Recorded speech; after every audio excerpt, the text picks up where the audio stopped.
He was leaving for the day, his white coat a stark contrast to the fading evening light. A simple piece of paper, folded and worn, was pressed into his hand by a woman whose face was a map of quiet sorrow. The name on the envelope was one he hadn't heard in 2 years, a name that belonged to a patient he had lost, a memory he carried like a stone in his pocket. How could a letter be for someone long gone? The mystery of it froze him in his tracks, right there on the hospital steps. That letter, you see, wasn't just a message. It was a key, about to unlock a door to the past I thought was sealed forever. My name is Amelia, and that single moment would unravel a truth I was never meant to find. My heart was hammering against my ribs as I stood there, watching the scene unfold from just inside the automatic doors. I had been on my way out after another long, draining shift in the oncology ward, my own coat feeling heavy with the day's accumulated weight. I knew that doctor. He was one of the good ones, the kind whose eyes still held a flicker of genuine concern even after a 12-hour day. He had just finished consoling the family of a new admission, his posture weary but his voice steady. I was about to call out a simple good night when I saw her approach. She seemed to materialize from the deepening twilight, a solitary figure moving with a purpose that was both urgent and hesitant. She was older, her silver hair catching the last of the sun's rays, and her clothes, though neat, were faded, telling a story of their own. She didn't look at me. Her entire world had narrowed to the man in the white coat. She moved directly into his path and, without a word, pressed the envelope into his hand. I saw the way his fingers closed around it, a reflexive action, and then I saw the way his entire body went still. It was the stillness of a man who had just been handed a ghost. I couldn't hear their exchange, but I saw the woman's lips move, a few quiet words, and then she turned and melted back into the evening as quickly as she had appeared, leaving him alone on the concrete steps, holding a piece of the past. I found myself walking toward him, my nurse's instincts overriding any sense of social boundary. His face had lost all its color, his gaze fixed on the name scrawled across the front of the envelope. "Everything all right?" I asked, my voice softer than I intended. He flinched as if startled from a deep trance, and his eyes met mine. They were wide, clouded with a confusion I couldn't immediately place. It wasn't just surprise, it was disbelief, tinged with something that looked an awful lot like fear. He didn't answer my question. Instead, he just held the letter out slightly, his hand trembling almost imperceptibly. "It's for him," he whispered, the words sounding torn from his throat. "For Mr. Almeida." The name landed between us like a physical blow. Eduardo Almeida. I remembered him. How could I not? He had been my patient for 3 months, a quiet man with a love for old books and a smile that could light up the dreariest hospital room, even on his most painful days. I had held his hand the night he passed, 2 years ago, almost to the day. There had been no family, no frantic phone calls, just the quiet hum of the machines and the profound silence that followed when we turned them off. The memory was a fresh wound every time I allowed myself to visit it. The doctor, still looking shell-shocked, finally managed to find more words. That woman, she said she was his sister. She said he'd asked her to deliver this, to make sure it got into the right hands. But she was crying. She said she was sorry that it had taken her this long to find the courage. A letter from a patient who had died, delivered by a grieving sister 2 years later. The logic of it made no sense, and yet the weight of it was undeniable. We stood there in a bubble of surreal silence. The normal sounds of the hospital, the distant intercom, the swish of the doors, a gurney rolling past, fading into a dull background hum. The envelope itself was ordinary, a simple white rectangle, but it seemed to pulse with a strange energy.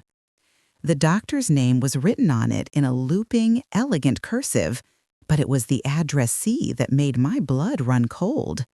It wasn't just for the doctor. Below his name, in parentheses, it read, "And for the nurse who was with him, Amelia." Seeing my own name there, linked so intimately to a man I had mourned and laid to rest, sent a jolt of pure, unadulterated shock through my system. The world tilted on its axis. How did he know my name would be here, now, in this moment? It felt less like a message and more like a summons from beyond the grave. Without another word, the doctor turned and walked back into the hospital, and I followed, pulled along by an invisible thread of dread and a desperate, clawing curiosity. We didn't go to his office. We went to the small, sterile break room on our ward, a place that usually smelled of stale coffee and disinfectant, but now felt like a chamber for a seance. He placed the letter on the formica table between us, and we both stared at it as if it were a live explosive. The air was thick with unspoken questions. Why now? What could possibly be inside that was important enough for this macabre delivery? What truth was so heavy that it had to be carried for 2 years by a grieving sister? I thought I knew Eduardo. I thought I knew the shape of his pain, the landscape of his final days. We had talked about everything and nothing, the weather, the terrible food, the books he missed reading. He had shared fragments of his life, stories of growing up in a small town in the interior, but he was always a private man, his deepest sorrows kept locked away. This letter felt like the key to that final, hidden room, and I was terrified of what we might find inside. The compassionate, professional part of me knew this was a breach of protocol, a violation of a silence that should have remained eternal. But the human part of me, the part that had grown to care for Eduardo, needed to know what his last, posthumous words would be. The silence in that break room was a physical presence, heavy and suffocating, broken only by the frantic hum of the fluorescent lights overhead. The doctor made no move to open the letter. He just sat there, his shoulders slumped, his gaze fixed on that innocuous white envelope as if it were a venomous snake coiled and ready to strike. "I can't," he finally breathed out, the words barely audible. "I signed his death certificate, Amelia. I pronounced him. This feels like a message from a ghost." I understood his hesitation completely. In our profession, we are taught to deal in facts, in lab results, in the tangible. Brutal reality of the human body. This was something else entirely, something that belonged to the realm of shadows and whispers, and it unsettled the very foundation of our clinical world. My own mind was racing, trying to piece together the Eduardo I knew with this new, post-mortem version of him who was reaching out from the grave. I remembered the small, personal details, the way he always asked for 2 sugars in his tea, the dog-eared copy of a Jorge Amado novel on his bedside table, the quiet dignity with which he endured his pain. There was no hint of a great looming secret. He was just a kind man dying too young. "It has my name on it," I said, my voice surprisingly steady despite the tremor in my hands. I reached out, my fingers hovering just above the paper. It felt cool to the touch. "He wanted me to see this too, whatever it is." The doctor finally looked at me, his eyes filled with a profound weariness that went beyond a long shift.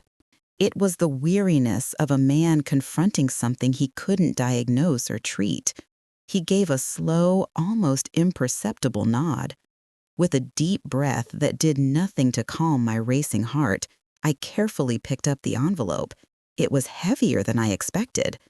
My name, written in that same elegant script below his, felt like a brand. Using my thumb, I broke the seal. The sound was obscenely loud in the quiet room. Inside, there were several sheets of paper filled with the same beautiful cursive. The top of the first page was dated just a week before Eduardo had passed away. The air left my lungs in a sudden rush. He had written this knowing he was dying. I began to read aloud, my voice a fragile thread in the sterile air. To Dr. Silva and to Amelia, my nurse, if you are reading this, then my sister, Isabel, has finally found the strength to do what I asked of her.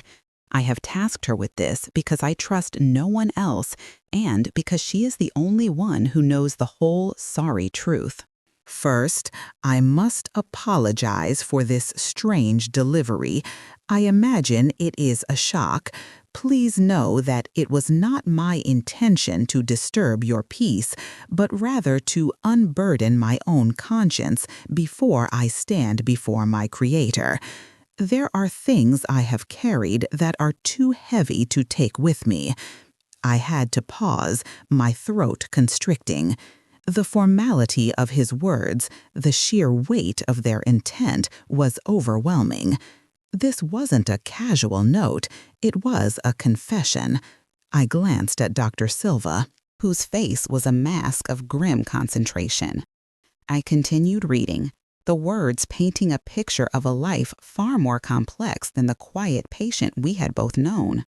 He wrote of his childhood not in a simple interior town, but in a bustling city, of a family fractured by a tragedy he only alluded to as the fire.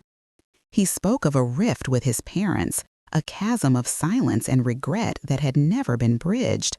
He had left, changed his name, and built a new, solitary life, carrying the shame and guilt of that unresolved past like a shroud. The letter went on, page after page, detailing a life of self-imposed exile. He had been a teacher, he revealed, not a librarian as he had told me. He had loved a woman deeply, but had left her, believing he didn't deserve happiness after what had happened with his family. The narrative was heartbreaking in its loneliness, a chronicle of a man punishing himself for decades for a sin he wouldn't yet name. And then, the third page, the tone shifted. The elegant script became slightly more hurried, the ink in places blotted as if by tears. The reason I am telling you this, the reason I could not go in silence, is because of the lie I have lived. My name is not Eduardo Almeida. I stopped reading, the words echoing in the silent room. Dr. Silva leaned forward, his elbows on the table, his head in his hands. My birth name is Thomas Lopez, the man you have been caring for, the man you have shown such kindness, is a fiction. I created him 20 years ago after the accident that took my younger brother's life, an accident I caused. The confession landed with the force of a physical blow. The quiet, book-loving man we had comforted, whose hand I had held as he took his last breath, was someone else entirely. A wave of vertigo washed over me. The entire foundation of my memory of him, every conversation, every shared moment of vulnerability, was now being rewritten in real time by the trembling words on this page.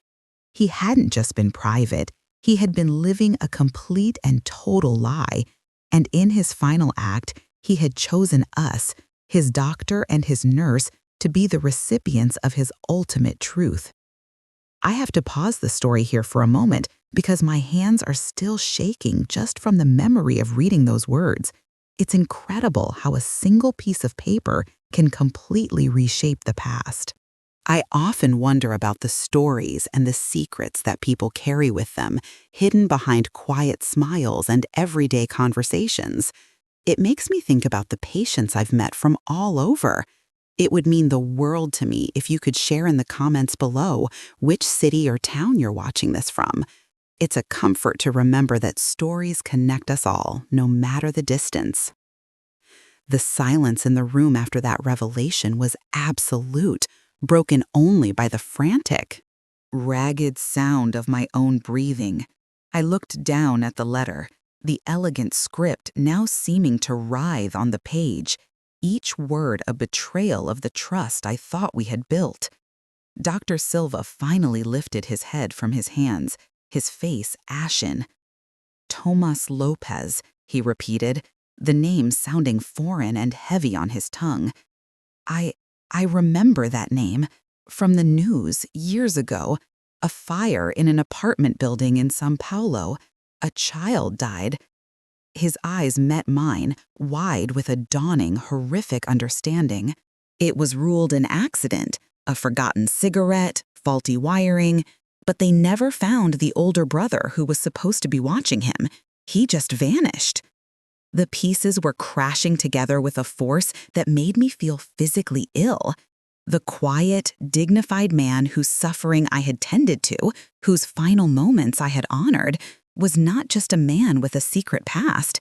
He was a man who had fled from a tragedy, carrying a guilt so immense it had forced him to erase his own identity and live a half-life for 20 years. The Eduardo Almeida I knew and cared for had never truly existed. He was a carefully constructed phantom, a shield for Tomas Lopez's unbearable pain.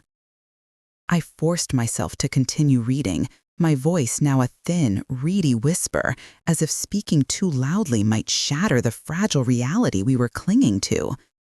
My brother, Luca, was only 8 years old, the letter continued. I was 18. Irresponsible, more concerned with talking to my girlfriend on the phone than watching him. He was playing with a lighter he'd found in my coat pocket. I told him to stop, but I didn't get up. I just yelled from the other room. The curtains caught first. It was so fast. The smoke. I tried to get to him. I swear on my soul I tried. But the heat was like a wall. I couldn't reach his room. The neighbors pulled me out, screaming his name. I had to stop, pressing the back of my hand to my mouth.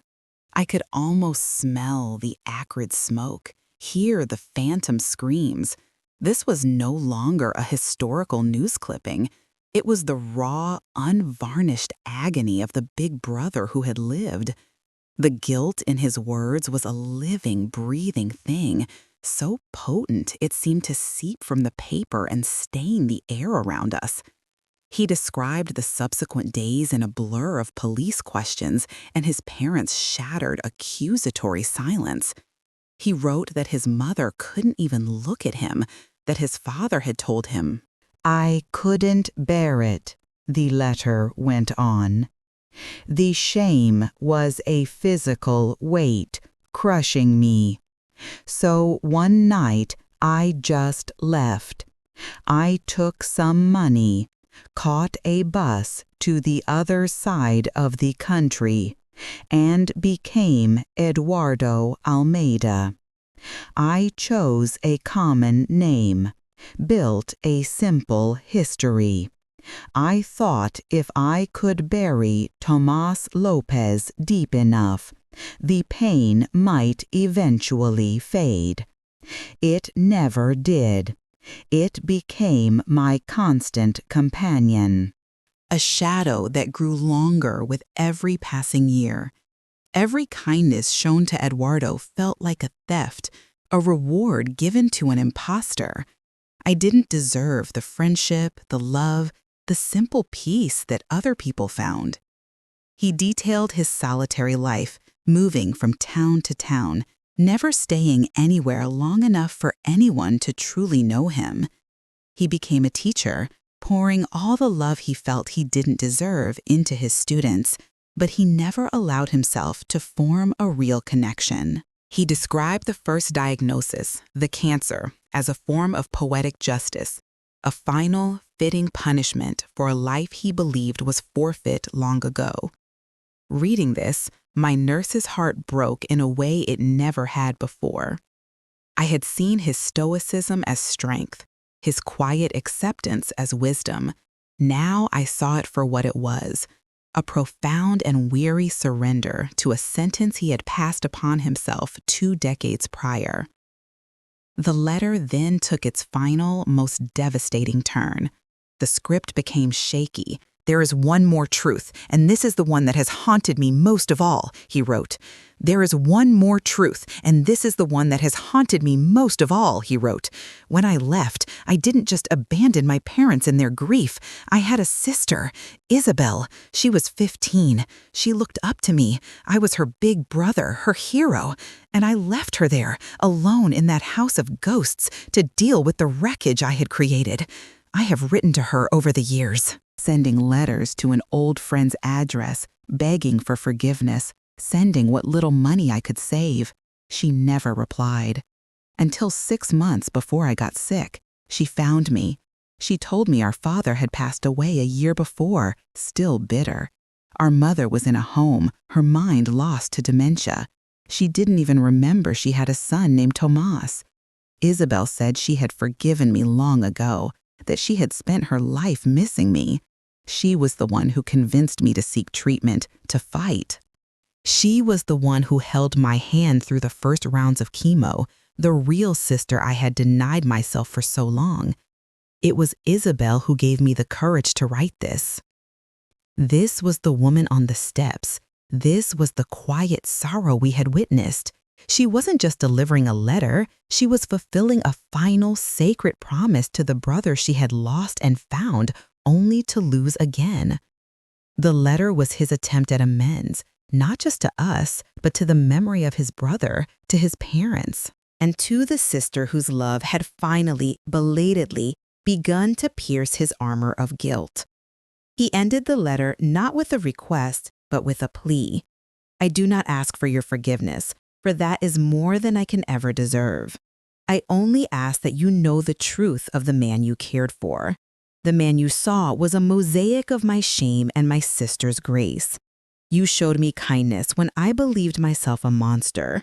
You treated Eduardo Almeida with dignity, and in doing so, you showed a sliver of that same dignity to the broken boy I left behind in Sao Paulo. Thank you for your hands, Amelia. Thank you for your voice, Dr. Silva. You were my last and most unexpected blessing." It was signed not with the name we knew, but with his real one, Tomas Lopez. I let the final page fall from my trembling fingers onto the table. It settled next to the others, a quiet testament to a seismic truth. Dr. Silva was crying. Silent tears tracing paths through the weary lines of his face. I realized I was too. We weren't crying for Eduardo Almeida, the patient. We were crying for Tomas Lopez, the man, the big brother, the son, the fugitive from his own life. The entire narrative of his final days had been inverted. His peaceful acceptance wasn't just bravery in the face of death. It was a hard-won peace, brokered by his sister's forgiveness and his own agonizing confession. The conflict was no longer about the mystery of the letter's delivery. It was about the staggering weight of the truth it contained. It was about the realization that the person you think you know can be a complete stranger, and that the deepest wounds are often the ones we never see, hidden beneath a calm surface and a name that isn't real. The hospital break room, once a place for quick coffee and rushed conversations, had become the confessional where a ghost had finally laid down his burden, and in doing so, had placed an immense, complicated, and heartbreaking new one squarely upon our shoulders. The days that followed were a blur of fractured focus and a profound, disorienting dissonance that clung to me like a second skin. Every time I walked onto the oncology ward, the ghost of Tomas Lopez walked with me. The familiar scent of antiseptic, the soft beeping of monitors, the muted light in the hallways, all of it was now superimposed with the phantom smell of smoke and the echo of a child's name. My work, the one thing in my life that had always felt grounded in concrete, tangible care, now felt like I was moving through a dream. I would hold a patient's hand to insert an IV, and my mind would flash to the hand I had held, the hand of a man who wasn't who I thought he was. I would offer words of comfort, and my own voice would sound hollow in my ears. wondering if my kindness to Eduardo had ever truly reached the tormented soul of Tomas buried deep within him. The greatest challenge wasn't the emotional shock, it was the insidious way that shock began to erode my professional certainty. I found myself second-guessing my instincts, that deep nurse's intuition that had always been my guide. Was I really seeing the person in the bed, or was I just seeing the carefully constructed story they presented to the world? It planted a seed of doubt that threatened to crack the very foundation of my calling. The weight of the secret itself became a physical burden. Dr. Silva and I had made an unspoken pact not to speak of the letter to anyone else. It felt too sacred, too volatile, a truth that belonged only to Tomas, his sister Isabel, and the two of us who had been its unintended recipients. But carrying that knowledge in a hospital, a place built on shared charts and team-based care, felt like a form of deception. I'd be in a shift handover, listening to a colleague describe a patient's stoic resilience, and I'd want to scream, "But what if it's not resilience? What if it's a guilt so immense it's carved out the person they were supposed to be?" The cheerful, book-loving Eduardo Almeida, I sometimes still mentioned in passing conversations with other nurses who remembered him, felt like a fictional character I was dishonoring by invoking. I was mourning a man all over again. But this time, I was mourning two men, the one I knew and the one I never got the chance to meet. The quiet, orderly narrative of his life and death had been replaced by a turbulent, tragic epic, and my mind kept getting lost in the chapters of that other, hidden story. The most crushing complication, however, was the personal, almost spiritual crisis it triggered within me. My entire philosophy of care was built on the idea of seeing the whole person, not just the disease, but the human being inside the patient. I prided myself on my ability to connect, to offer a moment of genuine human contact in the sterile, frightening environment of a hospital. But Thomas's letter had thrown a devastating question into the heart of that belief. Can we ever truly see another person? I had spent months with him. I had listened to his stories. I had shared quiet jokes. I had sat with him in the silence of his pain.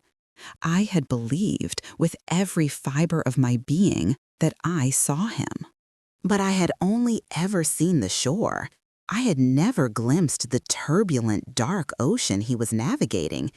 The connection I had cherished felt, in retrospect, like an illusion. Had my care, my compassion, been given to a phantom, or had it, as his letter suggested, somehow managed to seep through the cracks of his alias and touch the real man hiding beneath?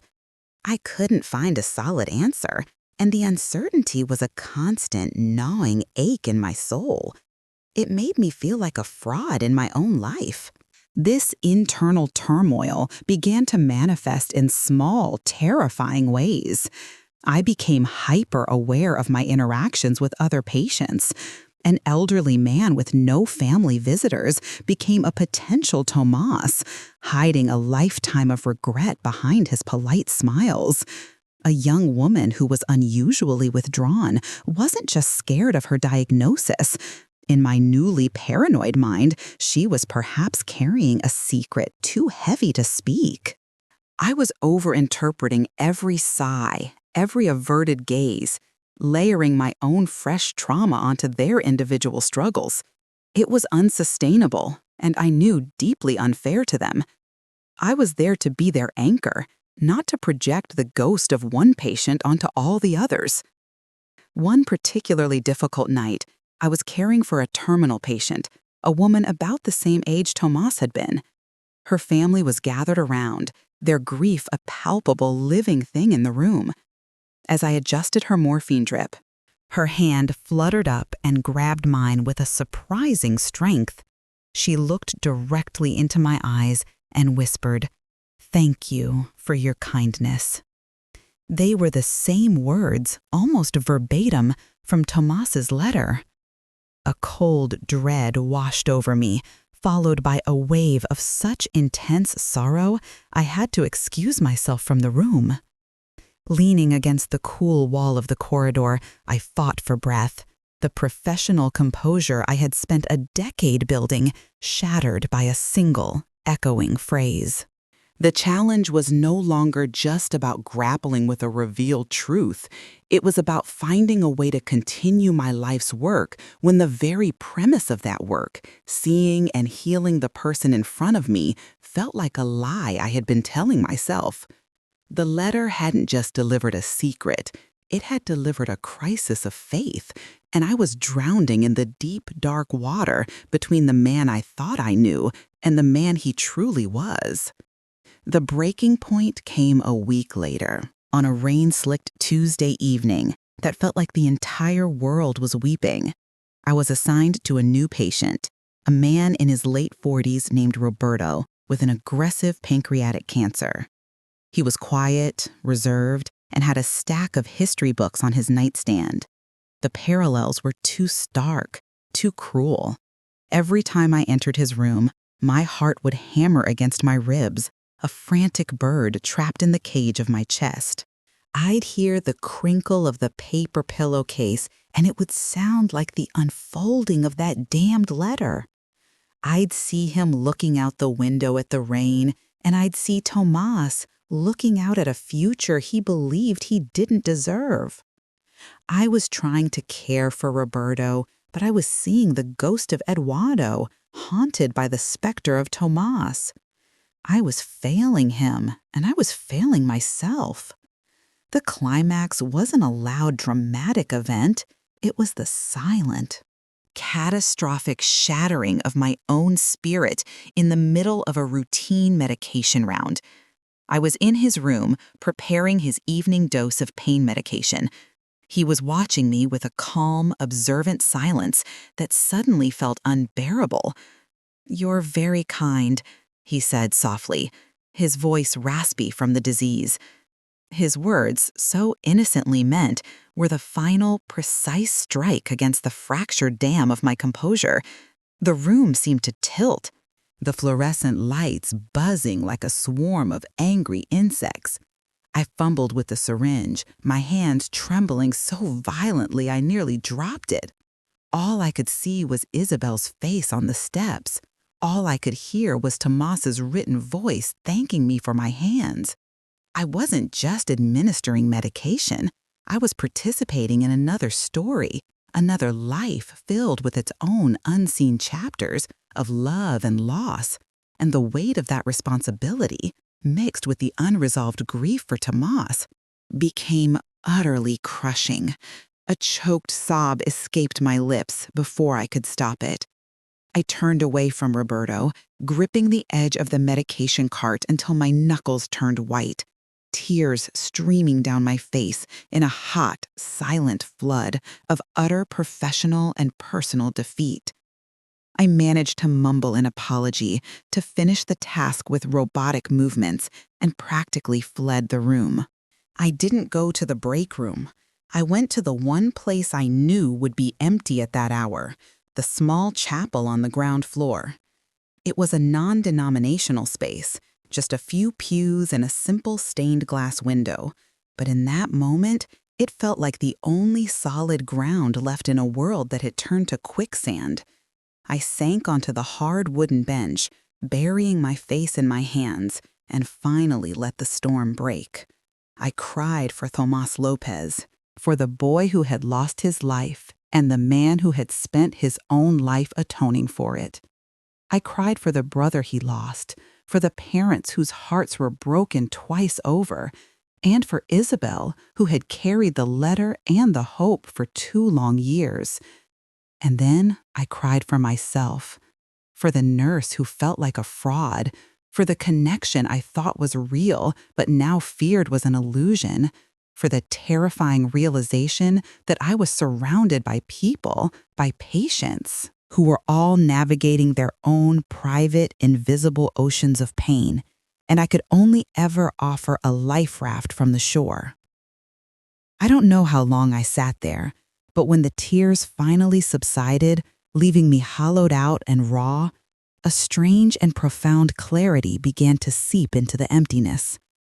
Sitting in that quiet, holy space, the words from Tomas's letter drifted back to me, not as a source of pain, but as a key. You were my last and most unexpected blessing. He hadn't written the letter to torment us or to reveal the futility of our care. He had written it to unburden his conscience, yes, but he had also written it as a testament to the fact that even in his final days, living under a stolen name, weighed down by a guilt he thought was unforgivable, he had experienced kindness. He had felt seen, not as Tomas the failure or Eduardo the imposter, but simply as a human being worthy of compassion in his final moments. My care hadn't been a lie. It had been a genuine offering.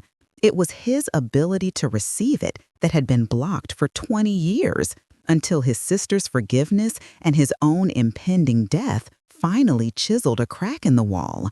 He wasn't telling us we had failed to see the real him. He was thanking us for seeing the humanity in him, regardless of the name he used. The blessing wasn't that we had uncovered his secret.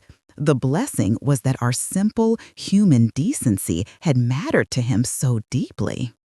In his most vulnerable state, that he needed to acknowledge it as his final act on this earth. The tension didn't vanish, but it transformed. The climax of this story wasn't my breakdown. It was the moment of surrender that followed it. It was the moment I stopped fighting the dissonance and instead accepted a more complex, more beautiful, and more heartbreaking truth. We can never fully know another person's story. We can't see all the pages of the book they carry inside. Our job as caregivers, as friends, as fellow human beings, isn't to have all the answers or to know every hidden chapter. Our job is to offer a safe and compassionate space in the chapter they are living right now. Our kindness isn't invalidated by the secrets we don't know. It is made more powerful because it is given freely without the need for full disclosure. Tomas's letter wasn't an indictment of my care. It was the ultimate validation of it. He had received the gift of my presence, and in return, he had given me the gift of his brutal, honest truth. It was a sacred exchange, and I had been too lost in my own shock to recognize it. Sitting in that quiet chapel, I finally understood. The greatest tension we face is not in the mysteries of others, but in our own fear of not knowing enough to truly matter. And the resolution is the faith that our simple human kindness matters more than we can ever possibly comprehend. This journey through Tomas's truth has changed me forever. And it's a reminder that every single one of us has a story that runs deeper than anyone can see from the outside. If this story has touched you, if it has reminded you of your own hidden chapters, or of the profound impact of a simple act of kindness, I would be so honored if you joined our community here. Please consider subscribing to the channel, and I would love to hear from you, not just where you are, but if you feel comfortable, perhaps a small moment in your own life where a hidden truth or an unexpected kindness changed your perspective. Your stories are what connect us and remind us that we are never truly alone in this vast and complicated human experience. Leaving the chapel, I felt like a different person, walking back into the same hospital, but with a new set of eyes. The air didn't feel heavy with dread anymore. It felt charged with a solemn purpose.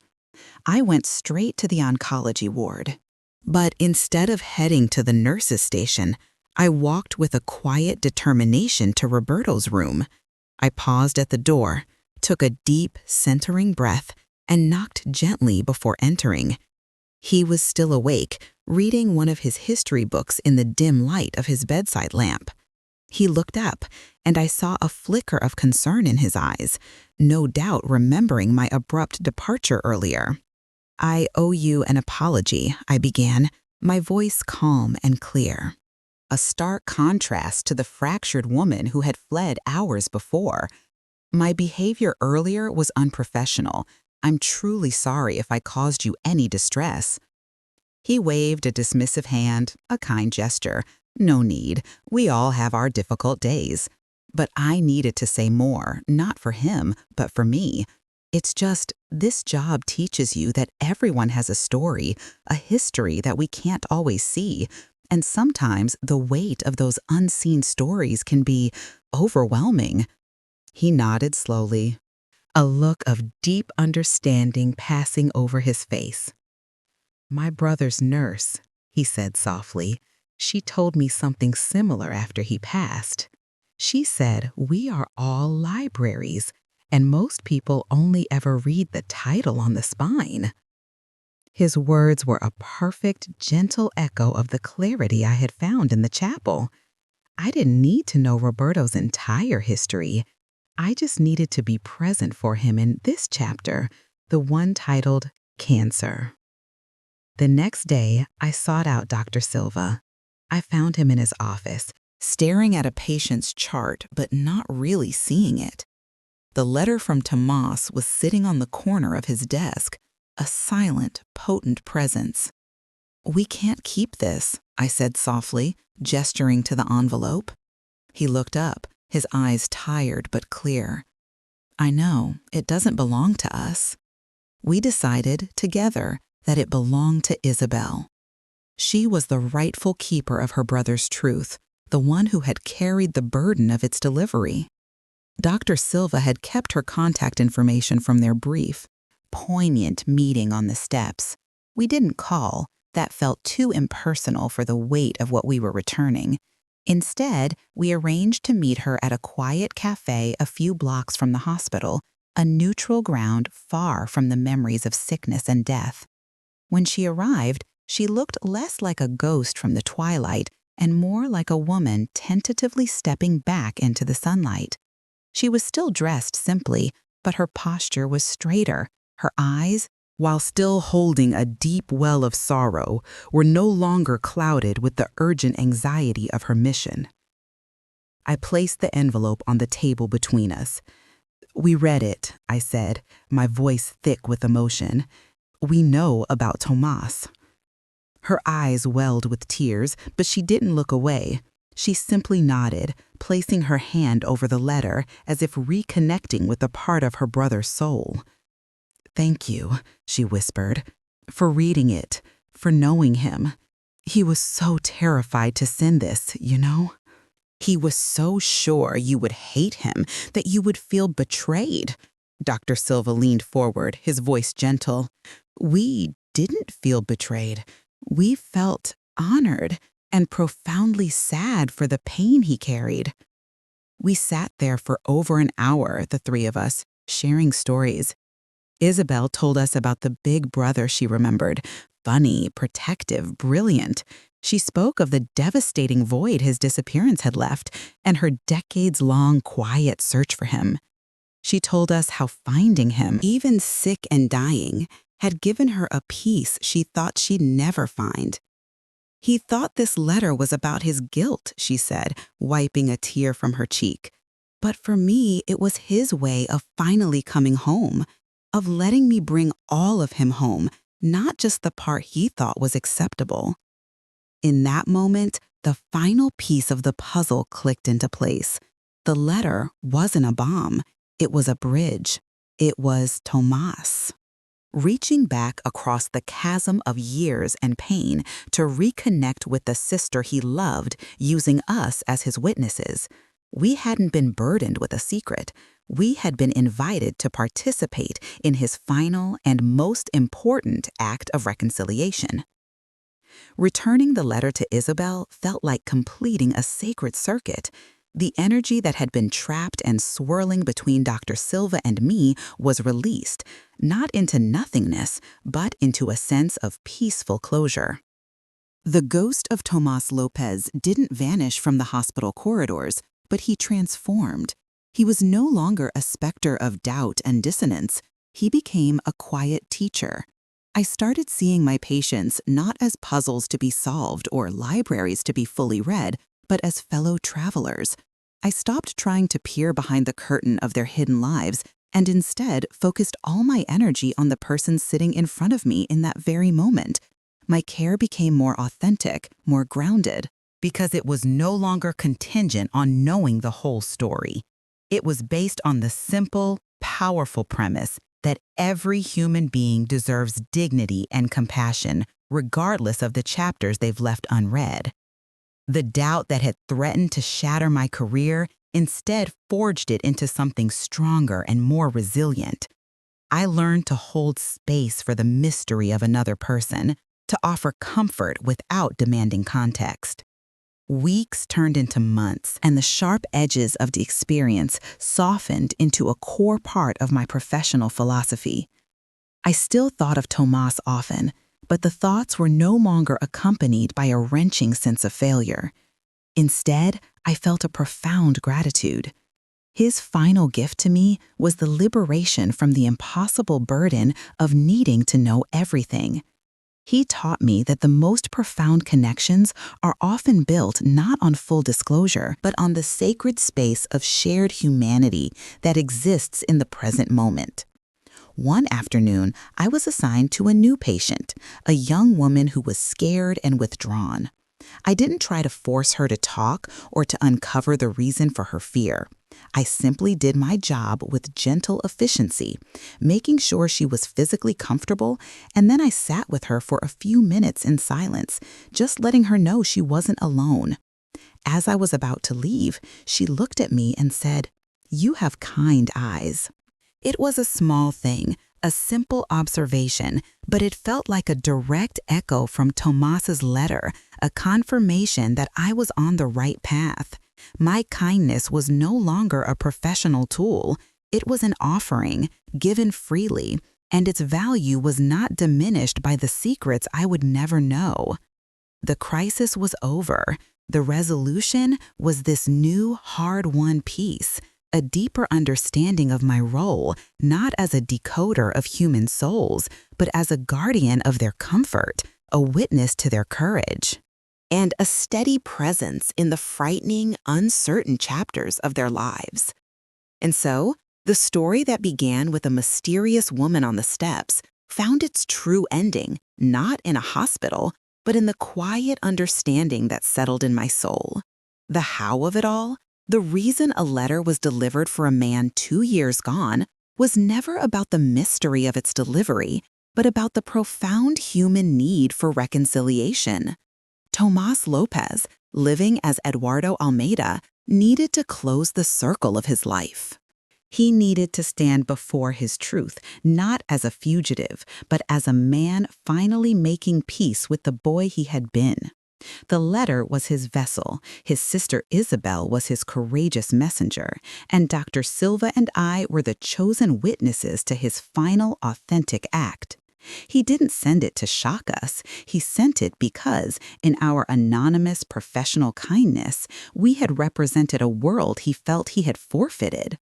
By confessing to us, he was, in a way, confessing to the universe, asking for no forgiveness, but simply bearing witness to his own existence before he departed from it. The mystery was solved not with a gasp, but with a quiet, heartbreaking sigh of recognition. The man we cared for was both Eduardo and Tomas, a tapestry of regret and redemption, and his final wish was for the two halves of his fractured self to be seen together just once before the end. The legacy of that letter didn't vanish with its return to Isabel. It became woven into the very fabric of my being, a permanent, gentle scar that reminded me of the sacred depth of my calling. I no longer walk the halls of the hospital with the same naive certainty I once possessed, but I walk them with something far more valuable, a profound reverence for the unseen. I understand now that every patient is a universe with their own hidden constellations of joy, sorrow, guilt, and love. My job is not to chart every star in their sky, but to offer a safe harbor for the part of their journey that intersects with mine. Thomas's story taught me that the most powerful medicine we can sometimes offer isn't found in a syringe or a chart. It's found in a moment of non-judgmental presence, in the simple, powerful act of seeing the humanity in someone without demanding their entire history as a prerequisite for care. The peace I found in the chapel that night has remained, a low, steady hum in the background of my life, transforming my anxiety into a deep, abiding compassion. I think of Isabel often, and I hope she has found some measure of peace, having finally brought her brother all the way home. I think of Dr. Silva, and I know the experience changed him too, softening the clinical edges of his practice with a deeper empathy for the stories behind the symptoms. But most of all, I think of Tomas, not with the wrenching pain of betrayed trust, but with a gratitude that feels almost spiritual. He entrusted us with his ghost, and in doing so, he gave us a gift of immeasurable value. He shattered my illusion of knowing, only to replace it with the far more beautiful and enduring truth of connecting. A connection doesn't require full knowledge. It requires an open heart. It requires the faith to believe that our simple acts of decency, a steady hand, a listening ear, a kind word, can echo in the hidden chambers of another person's soul. Sometimes, long after we've forgotten we offered them, his letter was the evidence of that echo, a message sent back across the threshold of death to say, "Your kindness mattered. It reached me. It was a light in my darkness." So now, when I hold a patient's hand, I am not just Amelia the nurse. I am a witness. I am a keeper of quiet spaces. I am a student of the vast, unspoken stories that fill the rooms around me. The weight I once felt has been replaced by a sense of purpose, a solemn and joyful responsibility to be a source of comfort in the frightening, uncertain chapters of other people's lives. The hospital steps where this all began are just steps again, but I never walk past them without a quiet nod to the memory of that evening, to the woman with the silver hair, and to the man who was brave enough in his final days to finally sign his real name. His journey was one of Gilgant exile, but its end was one of courage and love, and my journey, because of him, was forever altered, leading me to a more humble, more profound, and infinitely more meaningful understanding of what it truly means to care for another human being. The story that began with a ghost ended with a lesson on the enduring, transformative power of grace, a lesson written not in a medical textbook, but in the elegant, heartbreaking script of a lost soul finally finding his way home.